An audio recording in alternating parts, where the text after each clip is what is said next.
Mga ka-Republic, kailangang tapusin na ng San Miguel ang final series mamaya sa Game 6. Magiging sobrang mapanganib na kalaban na ang Talk and Text kung mahahatak ng mga ito sa Game 7 ang laban. Kahit natagtad na ng injuries ang lineup ng tropang 5G ay nakasalta pa rin sila sa finals at ngayon katunggali ang pinaka-successful na team sa PBA. Sa Game 5, nagulat ang SMB sa malagkit na depensa ng TNT. Mag-a-adjust ang San Miguel at tatapatan ang intensity ng tropang 5G, kaya uusok ang bakbakan ngayong Game 6.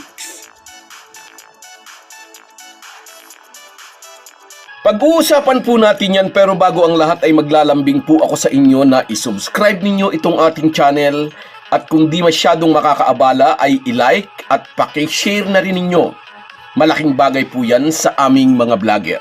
Maraming salamat.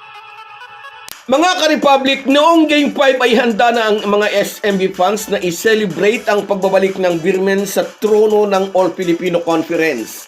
Ngunit hindi yan nangyari.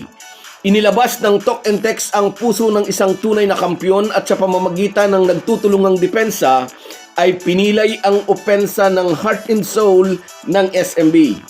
Sa isang gabing dapat ay ititiklop na ng magsiserbisa ang Grand Slam Dreams ng TNT na sorpresa sila sa pisikal na depensa ni Kelly Williams kay Junmar Fajardo.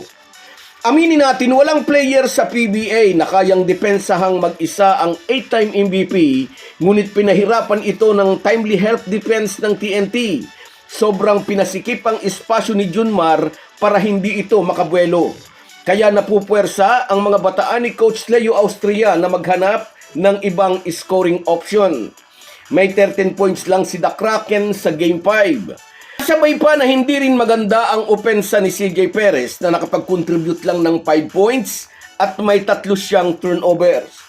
Kung gusto ng SMB na mai-close out na ang final series, kailangang bawasan nila ang pagiging over-reliant sa inside play ni Fajardo. Lalo na't siya ang focus ng depensa ng Talk and Text. Mamaya kapag nakita ni Chotreyes na si Abay pa rin na magiging anchor ng atake ng SMB sa shaded lane, siguradong uulitin ng TNT ang malagkit na depensa ni na Williams at Ganuelas Roser, plus ang help defense ni na Oftana at Pugoy.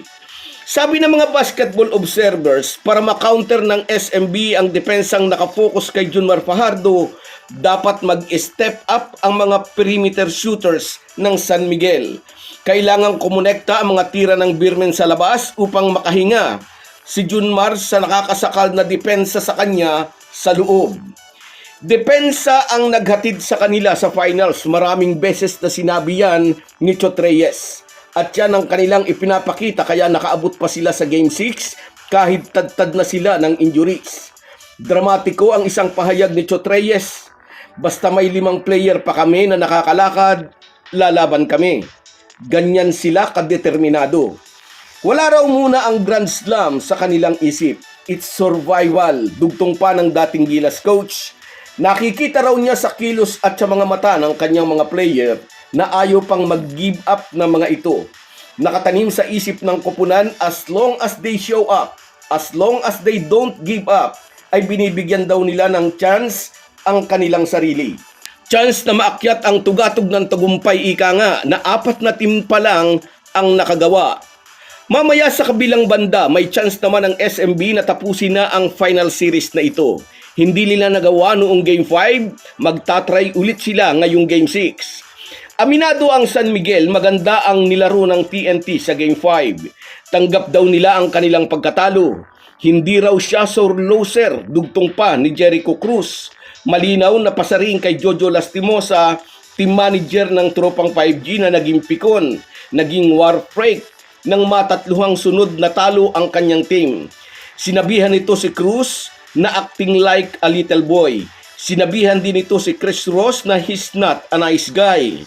At nang manalo sa Game 5 ang Talk and Text, matamis na matamis ang ngiti ni Jolas.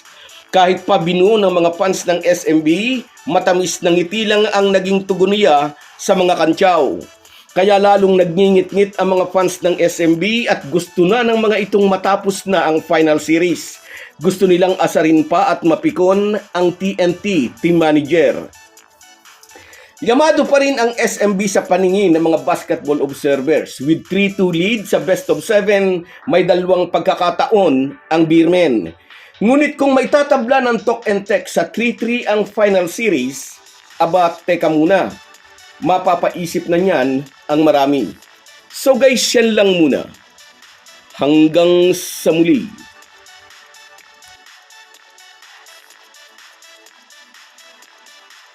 Kung wala po kayong mga viewers namin ay walang magtatagumpay na vlogger. Kaya salamat po sa inyong panunood.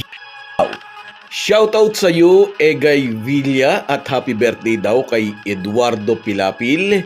Siguro kahapon yun. Sa iyo rin, shoutout Rosemary Juan.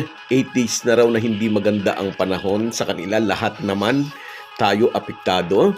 At sa iyo rin, Borlagatan Donald.